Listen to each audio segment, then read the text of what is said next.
Stretch the bosom, Dorothy, here. Well, I thank you, and His Grace the Duke thanks you, and Oscar, let's hurry through this. I've got some notes here from my scrapbook, and I wonder if it would be possible to pick a tune and have you show us just superficially, perhaps. Are you going to pick a tune that I know? I'll let you pick the tune. No, go ahead. Because I might pick buttons and bows, or who knows. And if you could just show us some of this, what I think are called stylistic trademarks of other pianists. Mm-hmm. Now, what do we mean by the phrase, the stride piano of Art Tatum, for example? The stride piano of Tatum or people of that era is the ability to play the background for yourself and make it work like a rhythm section.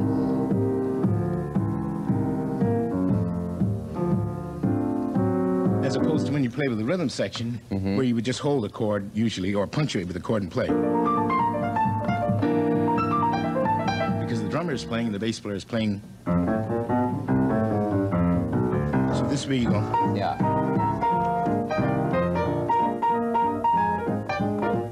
So the right hand is really the instrument, and the left hand is putting the rhythm section out of work. That's right. That's the idea. Okay. What else did I put down here? Oh, yeah, here's something I wrote, made a note of. Talking about influences on you, and quote, the two-fingered percussiveness of Nat Cole. Oh. Could you show the two-fingered percussiveness yeah, for Nat us? would do this sort of thing. Or the TPC.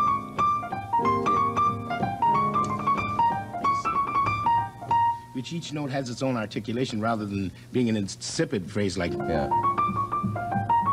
It's...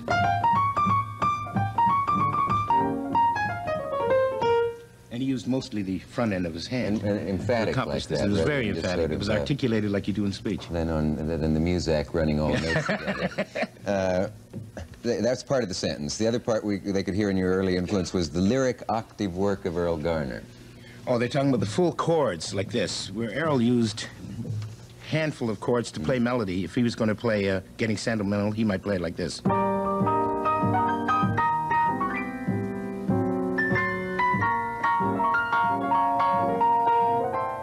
delay it like that. Uh-huh. Yeah. And as I said on another show, you have to know how to be able to do the proper delay so it doesn't sound false. Since you didn't name the airline, you better not name the other show. I won't. Was it run by a middle-aged man with white hair? No. Oh, okay. What about the relaxed block chords, or would that be a typo for black chords? No, I guess not in George Shearing's case. Not in George Shearing. George Shearing used this kind of thing.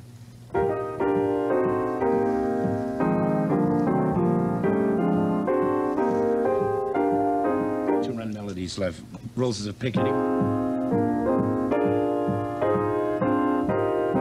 where he used the fullness of a sax section almost, instead of playing. You get the full chord.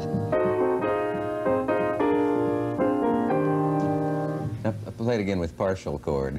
Partial chord would be two notes, for instance. It's much sparse, much more sparse. This is full.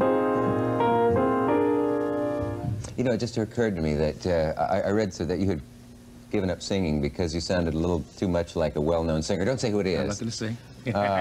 Let's see. Could you do a little bit of a Blossom Fell and see if the audience can tell who you sound like? I wish I could. Or what's another? Give Me a Kiss to Build a Dream On. No. Do you really sound like him? Well, it's debatable. You won't do it? That way. I don't want to embarrass you. You're not embarrassing me. I sing occasionally when I feel. You do? Feel up to it. Could you sing just a bit and see if you sound like anybody? I'll be the What judge a of whether you do day it. this has been. What a rare mood I'm in. Well, it's almost like being in love. And if you say Donna Summers, you're in deep trouble. And so are you. That's right. No, I think everyone...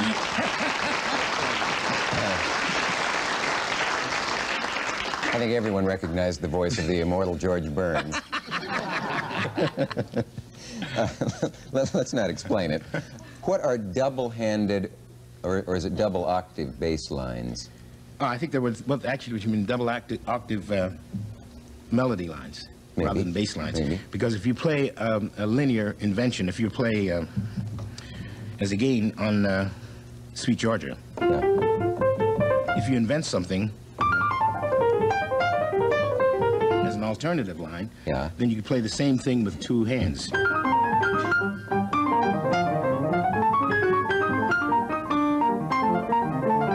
Are they doing the identical thing, those two hands? Right.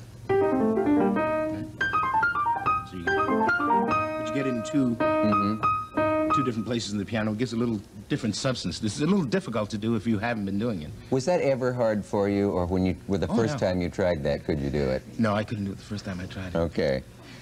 What would I be hearing if the pianist was tonality based? I've seen that term thrown around. Oh, you'd be hearing, all right, if you take this same tune, Roses, Okay. Picardy, right, you'd hear this sort of thing. The melodies. You might hear a more involved harmony like...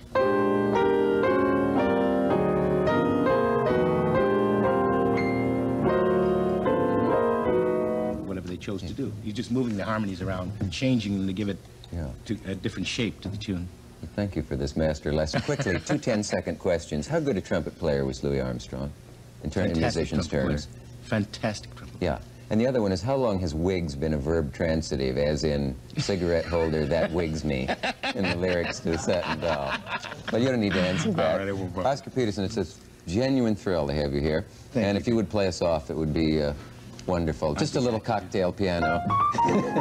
Like that? Yeah. Thank you. Oscar Peterson.